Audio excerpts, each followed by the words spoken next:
All right. As I said, today we are observing the International Day of Prayer for the Persecuted Church. There are several different International Days of Prayer. The first Sunday of every November, we officially observe the International Day of Prayer for the Persecuted Church. Now, persecution is running rampant around the world today. It always has.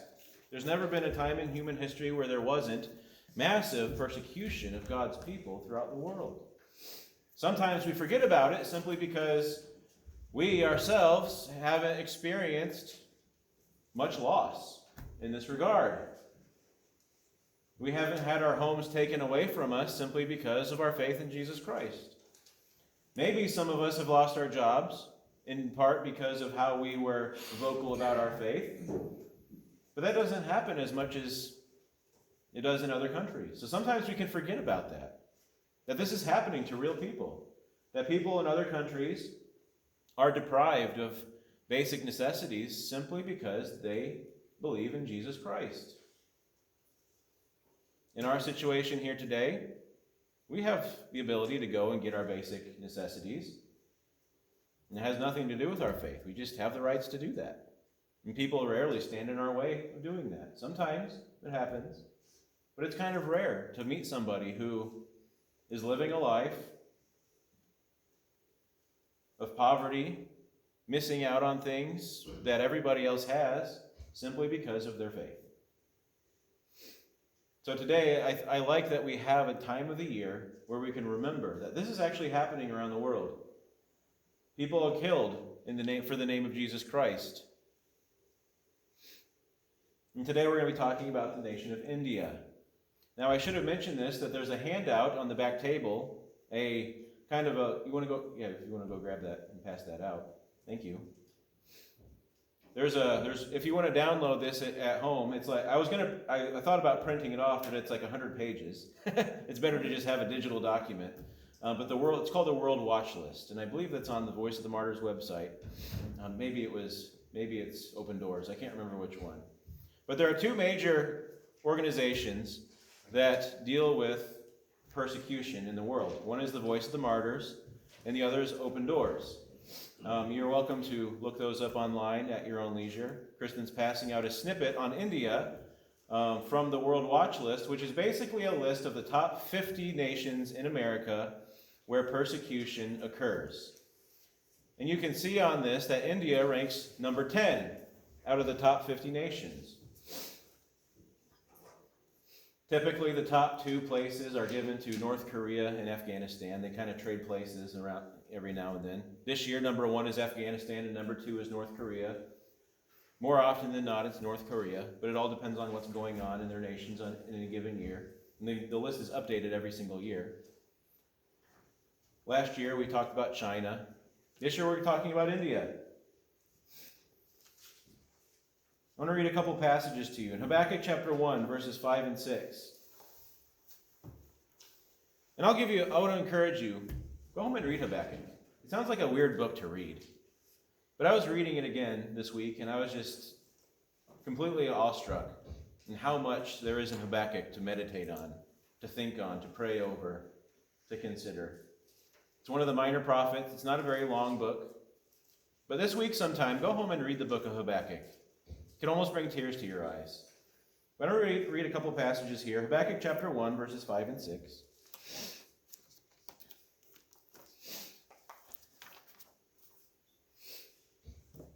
Now, the context for the book of Habakkuk is prophesying in the nation of Judah. The two tribes of Judah and Benjamin. They were full of sin, idolatry, forsaking their God. And Habakkuk, the basic premise of the book of Habakkuk is he's a prophet and he's looking around the nation and he's seeing nothing but sin. I mean, we can read verses 1 through 4 to lead up to verse 5. And he says, the oracle that Habakkuk the prophet saw. O Lord, how long shall I cry for help and you will not hear? Or cry to you violence and you will not save? Why do you make me to see iniquity? And why do you idly look at wrong? Destruction and violence are before me. Strife and contention arise. The law is paralyzed. Justice never goes forth. For the wicked surround the righteous. So justice goes forth perverted. He's looking around the nation. He's seeing that nothing is as it should be. Nothing. Everywhere he looks. Wrongdoing, injustice. It's like the law doesn't even exist. The wicked rise up against the righteous, and there's no one to stop them. And he's grieving. And this is the whole premise for the book of Habakkuk, is this grief of Habakkuk over sin, wrongdoing, oppression. And then the Lord answers in verse 5, "Look among the nations and see, wonder and be astounded, for I am doing a work in your days that you would not believe if told. For behold, I am raising up the Chaldeans, that bitter and hasty nation, who march through the breadth of the earth to seize dwellings not their own." And then he goes on to describe more about the Chaldeans. Later on, Habakkuk complains about God's plan because the Chaldeans are even more wicked than the Israelites. They don't worship the God of heaven either.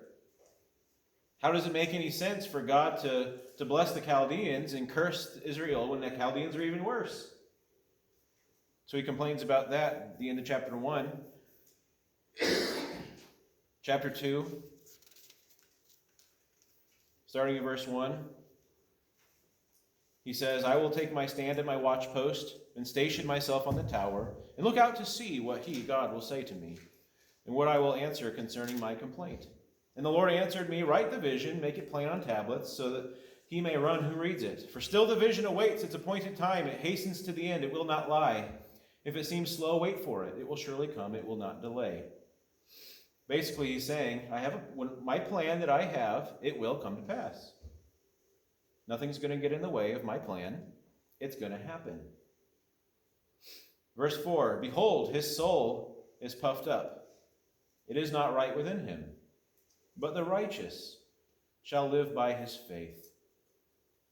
So when he says, "Behold, his soul is puffed up," it is not upright within him. He's talking about the Chaldeans. He's not justifying the Chaldeans because God is using them, or the Babylonians, because God is using the Chaldeans or the Babylonians. It is not because he seeks to bless them. It's not because he's accepting them as they are. But just like Romans teaches us in chapter 8, all things work out for good for those who love God. God is using the Chaldeans to bring Israel to its knees, to come back to God. For the good of the righteous, he is doing these things. Even though for a moment it looks like pain and not good, he is using them for good. Now all of this is because of Israel's sin. They've turned from God. They don't even worship him anymore, by and large.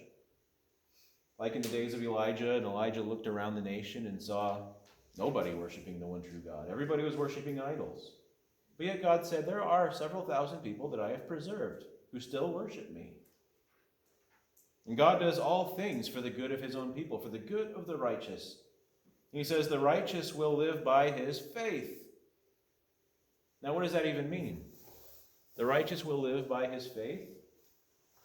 Well, in the context of the book of Habakkuk, it's the faith will not lose heart in the midst of all these things.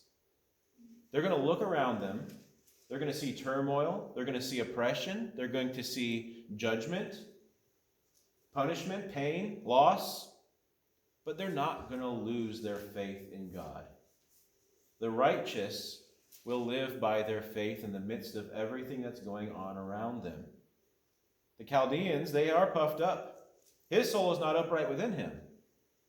But those who are upright, those who are the righteous ones, they're going to live by faith no matter what's happening around them.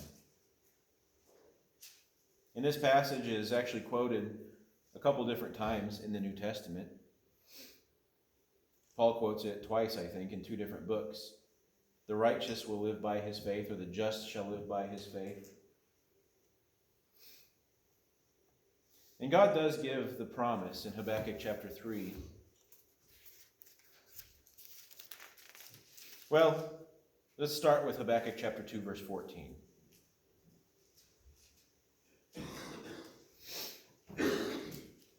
The earth will be filled with the knowledge of the glory of the Lord as the waters cover the sea. The Lord gives a promise. You know, the God's plan doesn't look like it's going to fulfill this promise. I mean, look, just think about the God's plan. He's using the Chaldeans or the Babylonians, and they're going to sweep through Israel and destroy it. Israel is God's chosen nation at this point of time. Israel is God's people, and God's raising up idolaters who have nothing to do with God, and they're going to wipe out Israel. That doesn't look like a very good way of making God's name known in the world, does it? To wipe out the only source of God's name in the world? That sounds very counterproductive, doesn't it? But God's saying, the righteous will live by his faith. Because guess what? My plan may not be agreeable to you, but through my plan, I will make sure that the earth, the whole earth, is filled with the knowledge of the glory of the Lord.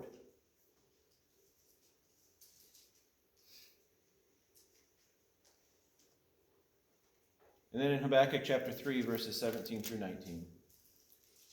Habakkuk chapter 3 is a song, a psalm. We think that all the songs in the Bible are in the book of Psalms, but this is a song. There's another song in the book of Deuteronomy. Moses' song. But here Habakkuk sings a song. And at the end, he says in verse 17, though the fig tree should not blossom, nor fruit be on the vines, the produce of the olive fail, and the fields yield no food, the flock will be cut off from the fold, and there will be no herd in the stalls. Now, imagine that. In an agricultural society, you don't have a Walmart to run to for food. You don't have a McDonald's to go and pick up lunch. In this verse 17, he's basically listing everything that people have to survive on. He's saying, even though this stuff might not be there at all, everything got wiped out. I can't take care of myself. Everything that I have to live on is gone. My entire job, it's like a farmer who is just sitting back and watching his fields burn. And he doesn't have insurance. These people didn't have insurance. They couldn't just call their insurance agent and be like, we had a bad year, can you help us out? They didn't have that. When a farmer's field burned, there went their livelihood. They were now impoverished and had nothing, and there was nothing anybody could do about it. So basically, verse 17 is this picture of a person looking out and seeing their entire livelihood go up in smoke. And then at verse 18, he says, yet I will rejoice in the Lord. I will take joy in the God of my salvation. God the Lord is my strength. He makes my feet like the deer's. He makes me tread on my high places. To the choir master with stringed instruments. This is what it looks like for the righteous to live by his faith.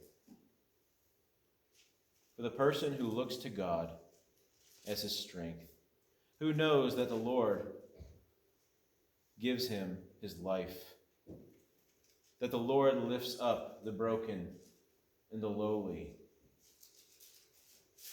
And to be convinced of this brings rejoicing in the Lord and joy in the God of our salvation.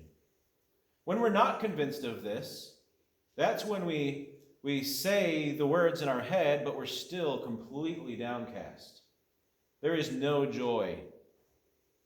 There is no trust. There is no rejoicing for the person who, you have the doctrinal statement up in your head, the creed per se, but you don't really believe it. When we really believe it, then it brings us joy. Then it brings rejoicing into our lives because we know the God that we're putting our trust in. He's real to us. Now Habakkuk, the concept revolves around the sins of Israel. Around the world, however, people are being persecuted not necessarily for their sins, but because they are the people of faith. And a lot of this same stuff is happening to them. Their livelihood is being stripped away from them. They look out and they see everything taken away. Literally, their houses and fields get burned to the ground simply because they believe in Jesus. They don't even do anything wrong to the people around them. In fact, Christianity around the world, Christians are known for their goodness to their communities. But yet, because they believe in Jesus, they are hated and persecuted for the gospel's sake. And today we're going to be talking about India, where this is happening, and its persecution is on the rise in India. Let's get a snippet about what's going on. Let's get to understand India a little bit. Christianity in India. Christianity is India's third largest religion. And by that, it doesn't necessarily mean there's a lot of them. I mean, considering billions of people live in India, I suppose you could say there's a lot. But you can see they're only 2.3% of India. 79.8% of Indians are Hindu. 14.2% are Muslim, and that's mostly in the northern regions. Throughout most of India, Muslims are also persecuted, except in the northern parts, where most of that percentage lives. 2.3% is Christian, and then 1.7% is Sikh, which Sikhism is where, ever heard of guru? The gurus come from the Sikh faith. But I'm not going to go into that right now. And of the 2.3% Christians, 59% of them are Protestants and 33% are Catholic. Now I know that doesn't make 100, but the rest of them are other types of people who call themselves Christians. But that's not, that accounts for several million Christians. And I think there's a number on the page that you have for the amount of Christians that there are. But they are a great minority in the country of India. Now, where did Christianity come from in India?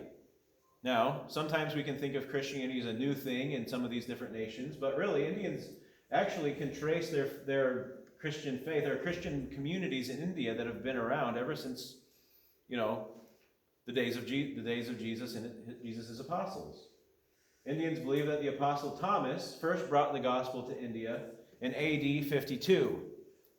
And thousands of churches in India bear the name of Thomas. Legend has it that the apostle Thomas made his first converts in a city called Palliur. I don't know if I'm pronouncing. If I say something in an Indian, I'm probably saying it wrong. Just so don't quote me on it, because I don't know how to pronounce the words. Legend has it Thomas made his first converts in the city of Palliur, and St. Thomas Church in Palliur is located today on the spot that the apostle Thomas established the first Indian church, according to legend. And they have documents that trace the church there and the churches over hundreds and hundreds of years. It's been there for a very long time.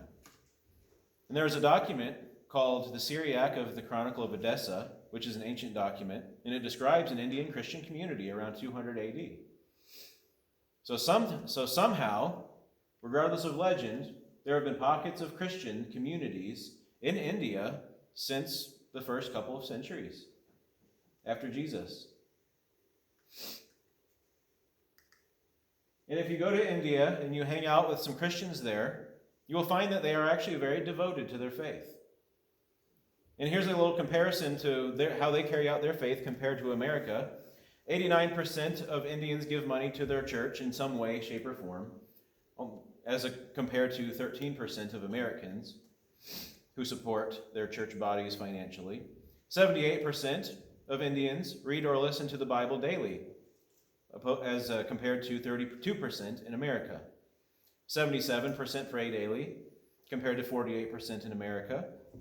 74% of Indians sing as part of their daily devotionals, daily outpouring of their faith, which I tried to find an American statistic on this, but there just isn't one, because Americans don't sing unless they're in church, by and large.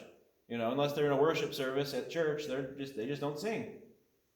But in India, it's a regular part of their everyday life. They sing to God.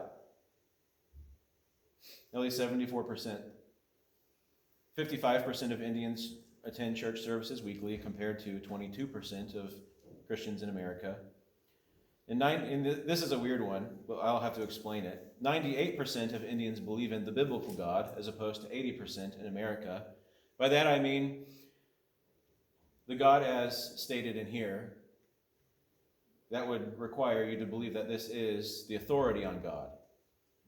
Many American believers don't believe that this is the final authority on God.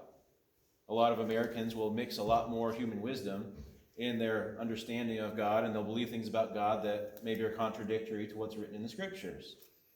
But in India, we don't see that a whole lot. 98% of believers in India will say, no, I only believe what's in here about the God, the true God. So we can see in India, though they are a minority, they are very devoted believers.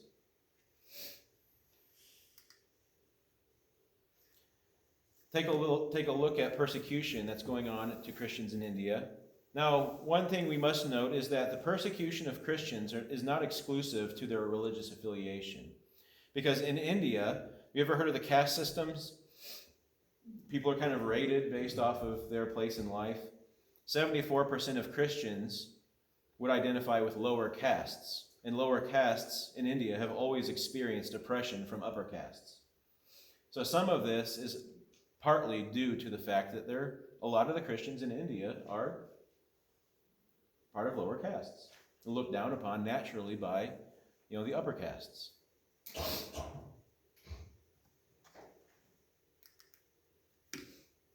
And now India has had anti-conversion laws in their nation for many years, maybe not as long as we might think. Before the 1930s, it wasn't super popular or they didn't consider it to be super necessary to have anti-conversion laws. But in the 1930s, the British and other countries were basically infiltrating India to civilize it and industrialize the nation. And along with those efforts came a lot of missionaries from England and other European nations. And with this influx of missionaries, India was afraid that they were going to lose their national identity.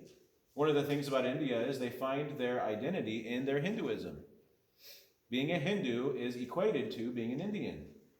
If an Indian is converted to Christianity, it's as though they're no longer an Indian. It's as though they are betraying their country.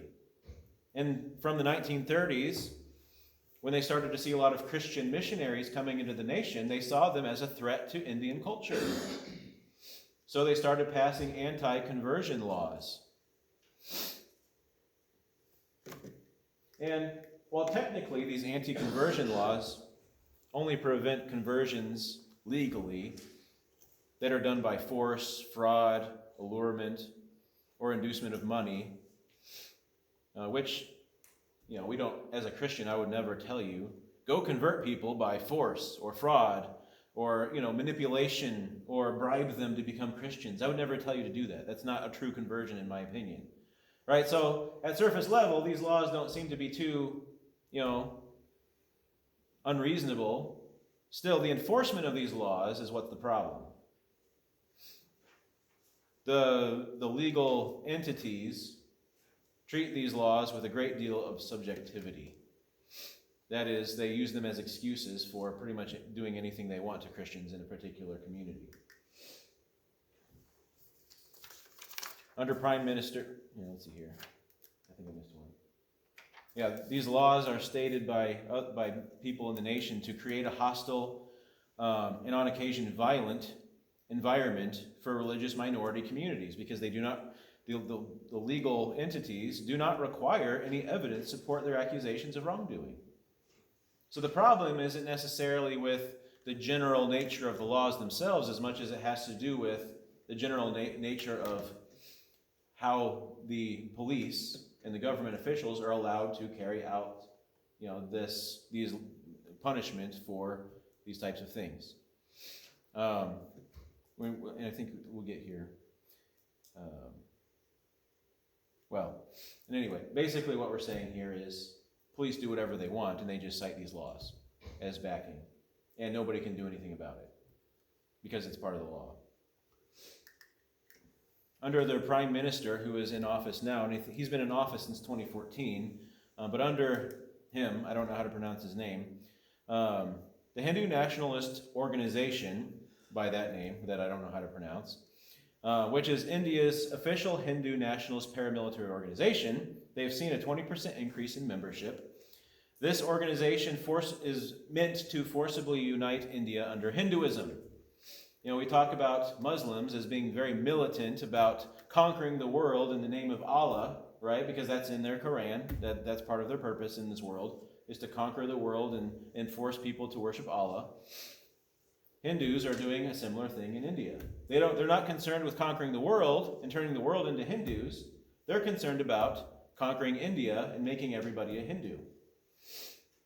And that's where a lot of the persecution comes from. And in their mind, it's patriotic because it's Indian to be Hindu. If you live in India and you're an Indian, you have to be a Hindu, and that's what they're trying to enforce. So if you're a Christian, you're not a true Indian.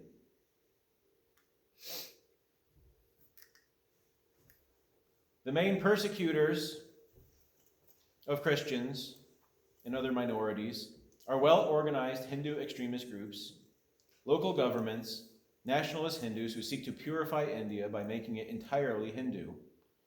They seek to appease Hindu deities by eliminating Christians, and they view Christian converts as traitors to the Hindu homeland. The driving force behind this is something called Hindutva, an ideology that disregards Indian Christians and other religious minorities as true Indians because they have allegiances that lie outside of India, and asserts that the country should be purified in their presence. Now, one thing to note about Eastern countries is they view Christianity as a Western religion. It's an American thing, basically. It's a European thing. And they view Christian missionaries as basically spies in a way. They view Christians as people who have betrayed their country because they're aligning themselves with something that's very Western or something European, not something that's Indian. So people have a patriotic sense of duty to persecute Christians and to bring them back to Hinduism. There have been over 500 major attacks on Christian churches and church leadership over the past 2 years. The Indian government officially takes no interest in these attacks and dismisses them as irrelevant or made up. Basically, they just, put it on the bottom of the stack, and they don't even address any of these attacks that are going on. And if it gets brought to the U.S. government, the Indian government just says they don't know anything about it. It's just all made up. These Christians have their own agendas, and they're just trying to, cause uprisings and things like that. According to the Voice of the Martyrs, Hindu nationalist informants live in nearly every village and report on the activities of Christians, resulting in attacks and arrests. It's kind of like, here in Waverly, we would have somebody in our town who was constantly observing what was going on in our churches, observing what Christians were doing, and they would make regular reports to their governments based off of what we were doing. And if the government didn't think that that was okay, they would come and they would shut us down. And it's reported that this is happening in every village. And we've also seen, since COVID-19, that it's also being used against Christians. And Christians are treated with low priority for medical assistance if they get sick. Basically, if you're a Christian, you come to the medical office, go back home. We don't have room for you. But then they'll bring a Hindu in and give them a bed. Things like that have been happening since COVID-19 has been around. When Christians are attacked, they often drop their charges against their attackers. In that way, they show forgiveness as a witness for Christ. Churches have been demolished and burned. Worship gatherings have been disrupted. Crosses and graveyards have been vandalized. And Bibles and other Christian literature have been confiscated and burned. Many pastors have been beaten and jailed. Several are martyred every single year. Christians are often arrested and detained up to 3 weeks after being falsely accused of forcing Hindus to convert to Christianity. And with legal assistance, they're normally able to post bail or show that their charges are unfounded, but that's not always possible, especially since most of these Christians are impoverished. You have to hire a lawyer in order to fight these charges. And if you don't have any money, there's not really a whole lot you can do about it. But again, it's just people, the local governments are abusing their authority If somebody gets converted, many times, even if it was a legitimate conversion, they come in and they can call it whatever they want. Illegitimate. Simply because they didn't want it to happen. Citing these laws. And both Voice of the Martyrs and Open Doors, they're kind of leading us in understanding that one of their greatest needs in India is they need Bibles. They need mass distribution of Bibles. And technically, India does have one of the largest Bible societies in the world, but many rural Christians have never had, which there are lots of rural areas in India. Sometimes we think of the mass populations that we see on TV or on TV shows, things like that, but India has tons and tons of rural areas where a lot of people live impoverished lives. They've never had access to the Bible. Bibles remain unaffordable. Even if they did have access, even if somebody came through selling Bibles, most of the people wouldn't be able to buy one because they didn't have any money. They suffer severe poverty, resulting sometimes from oppression in the Hindu and Muslim-controlled areas. In addition, the remoteness of some areas and widespread illiteracy continue to pose challenges for Bible distribution. So there's so many different problems associated with Indians being able to read and learn the scriptures.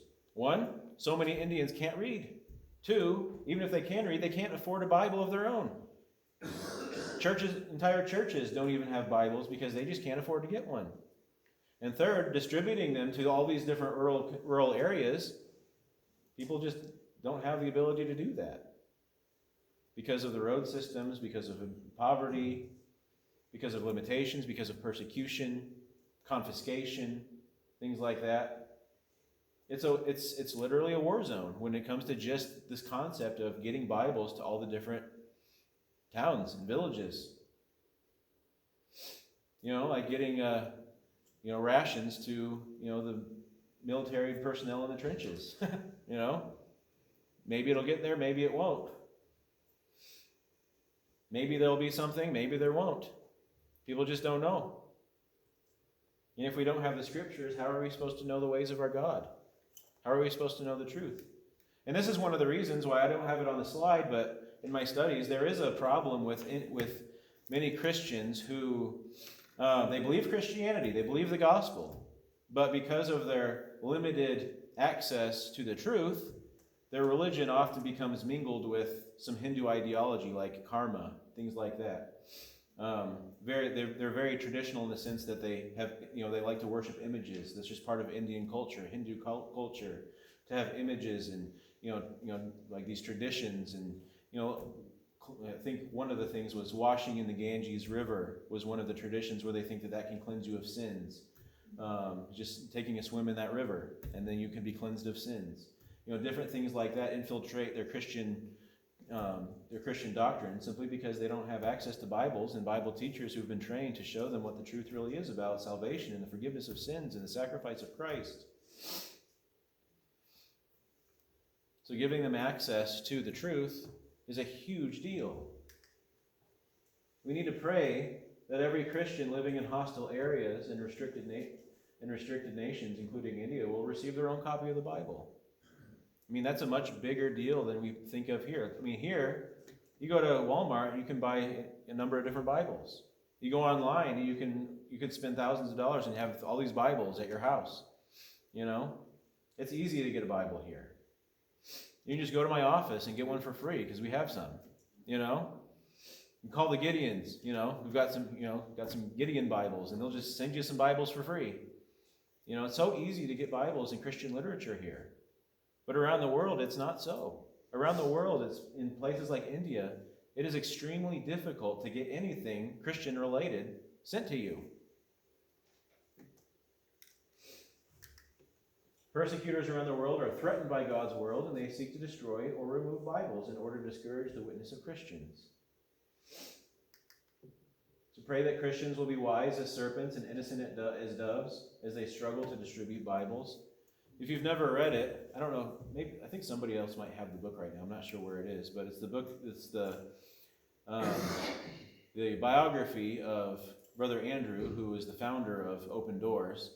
His main thing was smuggling Bibles into restricted areas. I mean, it's an amazing read. I would encourage everybody to read it because he was able to see God working and God working miracles as he attempted to get Bibles into restricted areas. I'm not sure. I know we have it. I just don't know who has it right now. 'Cause I know you read it and brought it back, but I don't know where it is right now. We'll have to find it. But, I mean, this is a real prayer request, that people will have wisdom and divine intervention as they try to smuggle Bibles into different areas where it's not allowed or hard to get to. That's like a real thing.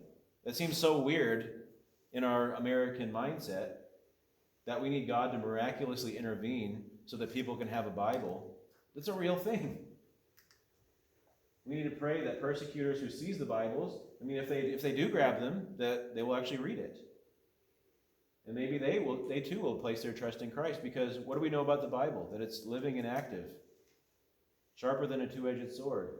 The Bible can infiltrate the person's soul and change them and transform them and open their eyes to see the truth. So anybody who lays their eyes upon the pages of Scripture, that God will do such a work in their hearts. We need to see God through his people placing a Bible in the hands of every believer. Especially if they're living in some of the world's most dangerous and difficult frontier missions. They need to be encouraged to be bold witnesses for Christ. I mean, when you're put down for something, don't you just have the temptation to just shut up about it? When everybody's against you, okay, fine, I'll just stop talking. Christian witness is supposed to be bold. It's supposed to be open. It's supposed to be out there. People are supposed to know. If we have family members in our own families that don't even know that we're a Christian, well, then shame on us.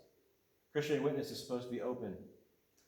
And we need to pray that these Christians, even though they're persecuted, even though they could lose something, like really something, they'll still be bold for the sake of Christ, but also wise. Not being jerks and idiots, but wise. And that God will bear fruit through their witness. And this is a prayer list. At this point, let's split into some groups. These are some potential prayer requests that you can pray together. We need to pray for India. We can pray for other nations too. Pray for our persecuted brothers and sisters. But since India is our focal point today, at least include India in your prayers. And some of these we can pray for mass distribution of Bibles among Indian believers. We can pray that their faith will remain firm and distinct, and that they will resist the temptation to mingle it with their Hindu traditions that they're so used to. For generous, courageous support for the poor among them, that God will manifest his glory among the Indian believers, that Hindu and Muslim neighbors will see Christ in them, for protection from harm and injustice, and for the Spirit's fruits to surpass their physical limitations. Because you know what? Sometimes they're still going to get persecuted. Sometimes they're still going to lose and suffer loss. But yet, we need to pray that they'll have peace, that they'll have what they need, that they'll have love, joy, peace, patience, kindness, all these things from the Spirit, not from their circumstances. Pray for that for these people. So at this point, let's split into some groups, maybe 4 or 5 in a group, and let's go ahead and start praying for these Indian believers. All right? And we can move to different rooms. I would suggest you not sit into the room where they're practicing for Christmas. But let's go ahead and divide into some groups, pick a few people to pray with, and pray some of these things together.